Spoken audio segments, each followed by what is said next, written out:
بسم اللہ الرحمن الرحیم۔ القاعدۃ الثالثہ، تیسرا قاعدہ دل کی سمجھ بوجھ کے لیے۔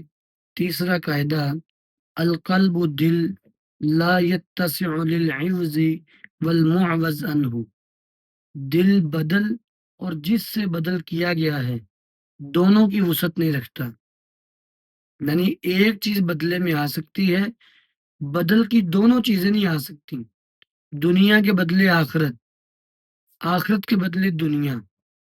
اسی طرح اللہ کے مقابلے میں دنیا، دنیا کے بدل میں اللہ تعالیٰ، دونوں چیزوں کو نہیں لایا جا سکتا۔ عوض اور معوض عنہ، دونوں کو نہیں لایا جا سکتا۔ دل کے اندر جگہ ایک ہی ہے۔ القلب للاعواز لم يتسع، دل عوضوں کے لیے وسیع نہیں ہوتا۔ مع المعوضات، معوضات کے ساتھ، کہ اس میں عوض بھی آ جائے معوض بھی آ جائے، یہ نہیں ہو سکتا۔ یعنی مثال کے طور پہ آپ دل کے اندر آخرت کو لے آئے ہیں دنیا کے عوض میں، اب آخرت عوض ہے، اس کا معوض عنہ کیا ہے؟ دنیا۔ تو یہ نہیں ہو سکتا کہ عوض بھی آ جائے معوض عنہ بھی آ جائے، دنیا بھی آ جائے آخرت بھی آ جائے، ایسا نہیں ہو سکتا۔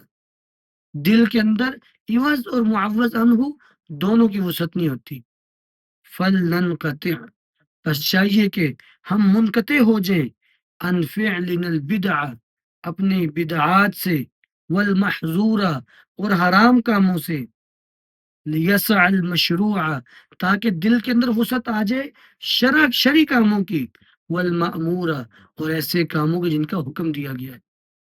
تو ہم منقطع ہو جائیں، اپنے دل کو روک لیں، بچا لیں بدعات سے اور نافرمانی کے کاموں سے، حرام کاموں سے۔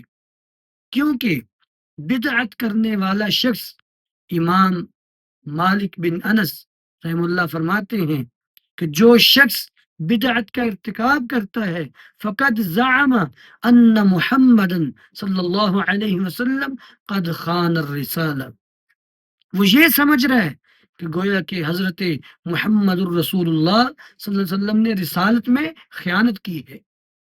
جب اللہ کے رسول نے یہ بات کہہ دی کہ میں نے اپنی امت کو ہر نیکی بیان کر دی، ہر برائی کے بارے میں بتا دیا، اور پھر حجۃ الوداع کے موقع پہ آپ صحابہ سے گواہی لے رہے ہیں۔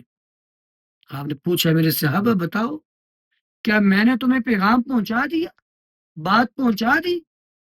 تو سب نے کہا کہ ہاں، آپ نے حق ادا کر دیا، آپ نے ہماری خیر خواہ کر دی، آپ نے بات پہنچا دی۔ آپ نے 3 مرتبہ ایسے اشارہ کیا، اللہم اشہد، اللہم اشہد، اللہ تو گواہ ہو جائے، تیرے بندے اس بات کی گواہی دے رہے ہیں کہ میں نے تیرا پیغام پہنچا دیا۔ تو گویا کہ بدعت کا ارتکاب نہیں ہونا چاہیے۔ اور پھر جب اللہ کے رسول یا آپ کے صحابہ نے ایک کام کیا ہی نہیں، پھر اس کام کو کرنا، یہی بدعت ہے۔ اگر بدعت نیکی ہوتی تو صحابہ بھی کر سکتے تھے۔ حضرت انس بن مالک رضی اللہ تعالی عنہ، نبی علیہ الصلاۃ والسلام کی وفات کے بعد 83 سال، 83 ایئرز قریباً زندہ رہے، 83 سال، اور فرماتے ہیں ما من لیلۃ الا وقد ذکرت فیہا حبیبی وبکیت، میری زندگی کی ایک رات بھی ایسی نہیں ہے کہ جس میں نے اپنے حبیب کو یاد نہ کیا اور میں اس کو یاد کر کے رویا نہ ہوں۔ حبیب سے مراد جناب محمد الرسول اللہ صلی اللہ علیہ وسلم۔ حضرت بلال رضی اللہ تعالیٰ عنہ، جنہوں نے اذان کہنا چھوڑ دی، اذان تو کیا، مدینہ شہر ہی چھوڑ دیا، شام کے اندر جابیہ مقام پہ چلے گئے اور اپنی وفات کے قریب مسکرا رہے ہیں، ہنس رہے ہیں، لوگ روتے ہیں وفات کے قریب۔ بیوی نے پوچھا آپ بڑے خوش ہیں؟ کہا میرے حبیب سے ملاقات ہونے والی۔ کیسے ہو سکتا ہے کہ اگر کوئی نیکی کا کام ہوتا صحابہ کرام اس کو نہ کرتے، جو اللہ کے رسول سے حد درجے کی محبت کرنے والے؟ اس لیے کہتے ہیں کہ ہمیں اپنے دل کو منقطع کرنا چاہیے، بدعات سے، حرام کاموں کے ارتکاب سے ہمیں بچنا چاہیے۔ تاکہ ہمارے دل میں مشروع کاموں کی وسعت بچے، کیونکہ عوض اور معوض دونوں تو آ نہیں سکتے۔ اگر حرام آئے گا تو وہاں حلال نہیں ہوگا، اگر حلال ہوگا تو وہاں حرام نہیں ہوگا، اگر بدعت ہے تو سنت نہیں آئے گی، اگر سنت ہے پھر بدعت نہیں آئے گی۔ اس لیے اگر آپ چاہتے ہیں کہ آپ کا دل مشروع کاموں کی طرف مائل ہو تو پھر حرام کاموں کو چھوڑ دیں۔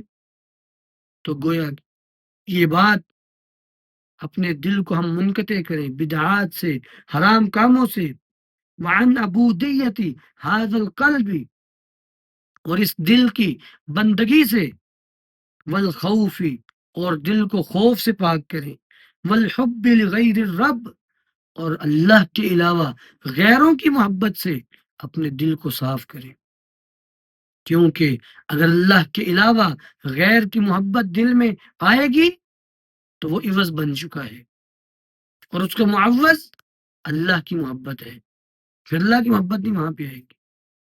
اس لیے کہا کہ اپنے دل کو بدعات سے، حرام کاموں سے، خوف سے، غیر اللہ کی محبت سے خالی کریں۔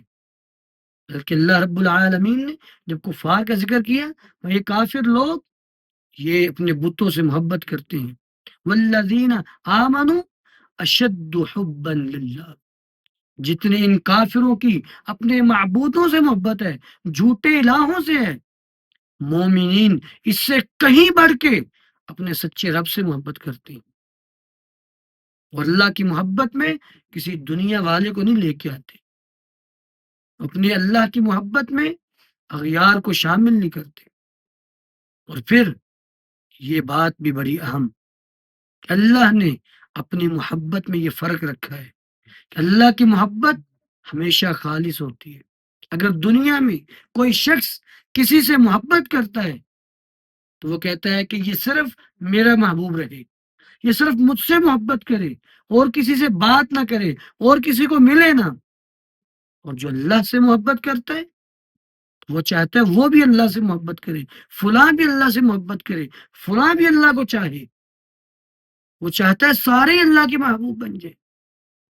اس لیے کہا کہ اپنے دل کو منقطع کریں بدعات سے، حرام کاموں سے، غیر اللہ کی محبت سے۔ اعاذنا اللہ، اللہ ہمیں بچا لے من الاعراض بغیرہ عنہ، غیر کی طرف مائل ہو جانا اس سے اعراض کرتے ہوئے۔ ہم اللہ سے منہ موڑ کے غیر کی طرف مائل ہو جائیں، اللہ کی پناہ ہمیں، اللہ ہمیں اس کام سے بچا لے، والاعتیاض، اور متبادل سے بچا لے۔ ہمیں اللہ کے بدلے میں کوئی نہیں چاہیے، ہم اللہ کو نہیں چھوڑ سکتے۔ اور پھر توحید میں اللہ نے کمپرومائز رکھا ہی نہیں ہے۔ مشرکین نے 25 سردار جمع ہو کے آئے اور نبی علیہ السلام کو مختلف پیشکش کی، آپ کو سردار بنا لیتے، آپ کسی عورت کے بارے میں کہیں آپ کی شادی کروا دیتے ہیں، آپ کو سب سے زیادہ مالدار کر دیتے ہیں۔ آپ نے فرمایا کہ اگر میرے ایک ہاتھ پہ چاند دوسرے پہ سورج رکھیں میں پھر بھی اس تبلیغ کو نہیں چھوڑوں گا۔ گویا کہ ہم اللہ کو چھوڑ کے غیر کی طرف مائل بھی نہیں ہونا چاہتے، ہمیں اللہ کا متبادل بھی نہیں چاہیے، ہمیں صرف اپنا رب چاہیے، ہمیں اللہ ہی چاہیے۔ اسی لیے بعض سلف یہ بات کہا کرتے تھے، الہی انت مقصودی ورضاک مطلوبی، اے اللہ میرا مقصود و مطلوب، میرا منتہا، میری انتہا، میری منزل صرف تو ہے، مجھے تجھ سے بڑھ کے کسی چیز کی طلب نہیں، نہ دنیا کے لذیذ کھانوں کی، نہ ہمیں کسی رشتے کی، نہ کسی اور کی طلب ہے، ہمیں طلب ہے اپنے رب کی۔ جیسا کہ حضرت علی بن ابی طالب رضی اللہ عنہ، ان سے پوچھا گیا کہ صحابہ کرام اللہ کے رسول سے کتنی محبت کرتے تھے، تو فرمانے لگے کان رسول اللہ صلی اللہ علیہ وسلم احب الینا من اموالنا وآبائنا وامہاتنا واولادنا، اللہ کے رسول ہمیں ہمارے والدین، ماں باپ، مال، اولاد سب سے زیادہ محبوب تھے۔ اور آگے ایک بات فرماتے ہیں، وَمِنَ الْمَاءِ الْبَارِدِ عَلَى الظَّمْآ، ایک شخص صحرا کے اندر سخت دھوپ کے اندر سفر کر رہا ہے مسلسل، اور انتہائی پیاس کی شدت ہے، انتہائی زیادہ اس کو پیاس ہے، اس کے سامنے ٹھنڈا پانی پیش کیا جائے، جتنی اس پیاسے کو اس پانی کی چاہت ہے، اس سے کہیں بڑھ کے ہمیں اللہ کے رسول کی چاہت ہوتی تھی۔ اس لیے اپنے دل کو اللہ کی محبت سے بھرنا ہے، ہمیں متبادل چاہیے ہی نہیں، ہمیں کسی غیر کی محبت چاہیے ہی نہیں۔